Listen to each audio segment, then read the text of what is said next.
Hey now, I am Steve Stevers for Bionic Buzz, and welcome to VRLA Expo 2018. If you're passionate about VR and AR, this is the place to be. Let's go see who we can talk to. How's been VRLA Expo for you guys? It was awesome, actually. I mean, we've seen a pretty nice crowd out here today during the public day, and like during the business day, everything was overbooked. Oh, totally. yeah. You guys have had the biggest buzz, I feel like, besides the temple. I think, I think we have. It exemplifies really the power of what we're doing together. Actually, what we're showing here. Just so. Let's go over I got a little bit of conference head, so you got the vans, you got the World of Takes, what else? Yeah. Well, actually, it's like actually Yoni has come up with a very nice image of that. So consider this as a fleet, so to say, of like various ships out there. So what actually happens is that we are showcasing all things location-based VR. So you have like the pop-up trucks for the events. You have the smaller setups like for the indoors festivals or whatever events you might be having out there.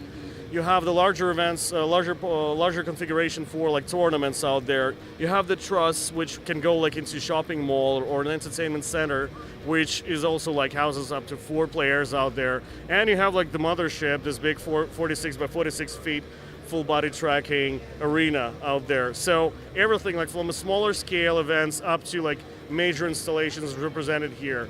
So Exit Reality are the guys who are making these things real, like, in metal nuts and bolts and wiring and everything. And we're the guys on the software and the platform side of it. So we provide the infrastructure for the hardware itself. We provide the content and the software that makes the things run and tick. So together we represent the entire ecosystem. Yeah. And together we actually are able to answer the question of all the business use cases. From B2B, from B2C to B2B2C, meaning from R&D to technology, content development, distribution and operational management, into the infrastructure, into the operational actual human framework and training that goes into making a location successful.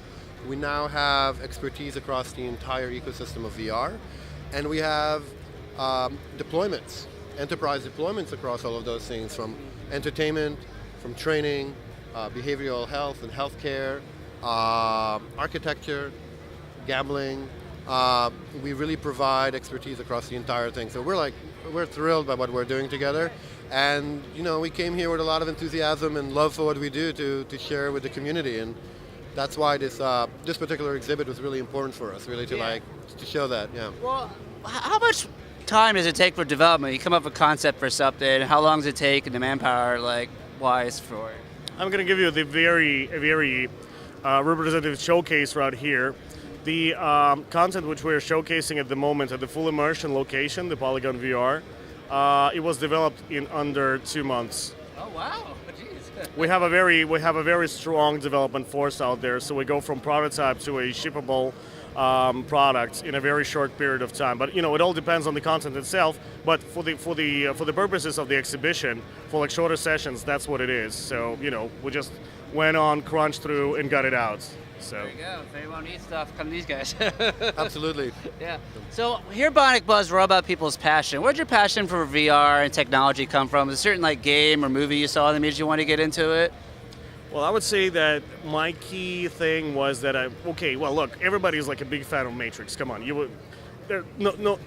we are on the brink of making that thing real, and not like in the anti-utopian way. Yeah. So I believe that we're actually building in a new realm on top of our existing reality, and I believe that this is like a point of convergence for various demographics out there, for people to get together within one seamless environment and experience things. So that's one of the key things, and I think that's what keeps on driving me passionately. So it's not only about the gaming, it's about education, it's about getting to know the world around you, the people around you. It's the intercultural communications which you might have there.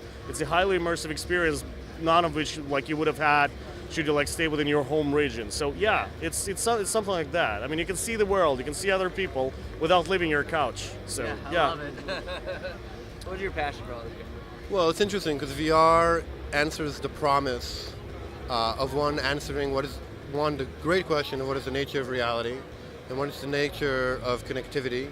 And for me personally, it comes from really wanting to celebrate what is delight. For me, it's always been, as a young artist, as a young engineer, I wanted to create experiences for people that make them feel connected, that make them feel, do things in the spirit of friendship and community. And in order to do that, you need to be able to feel empathy and feel connected. And so other forms of media, of course, while they provide that through different, whether it's a printed page and in terms of authorship, all the way to what computer gaming is today, or even cinema, puts you in the position of the author. And VR, in a way, puts authorship in the connectivity between the people, right? So authorship is being redefined. What we see happening there is that even just where VR is today, in terms of like the sensory input, where it's just sight and sound and the beginning of haptics and some biometrics, we're at the beginning of something miraculous, where we're going to be able to author our own reality, and there's a lot of power that comes with that. So my personal passion is for creating celebratory moments for people where they can experience delight and feel connected, and I can't think of a better medium to do that with than VR. I love it. That's why I love asking that question. Thank you guys for that. So what's the future? What any projects allowed to talk about or anything?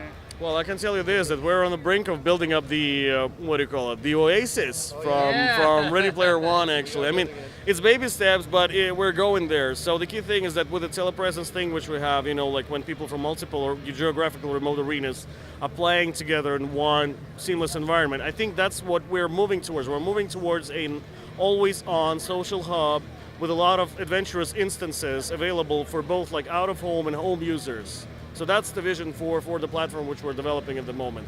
And we're definitely looking into getting as many touch points for the users as possible, for people to experience that, to have this social experience, to go on adventures together. That's the goal, I think. Yeah, I love it. Yeah, I completely agree. And part of that, one of the insight that we're able to provide to this together is that part of what's going to make that possible is amazing technology on the front end and the back end in order to connect and create a persistent universe with persistence of person and personality. And in the process, what's happening, we're actually redefining architecture, physical architecture. Because if architecture is the place where we go to express our humanity, whatever it is, whether we're hanging out together, going to sleep, cooking dinner, hanging out and grilling outside, those forms were created because of social experiences. The minute we start to go into these places together, what happens to our architecture? What happens to public architecture? What happens to retail space? What happens to the home space?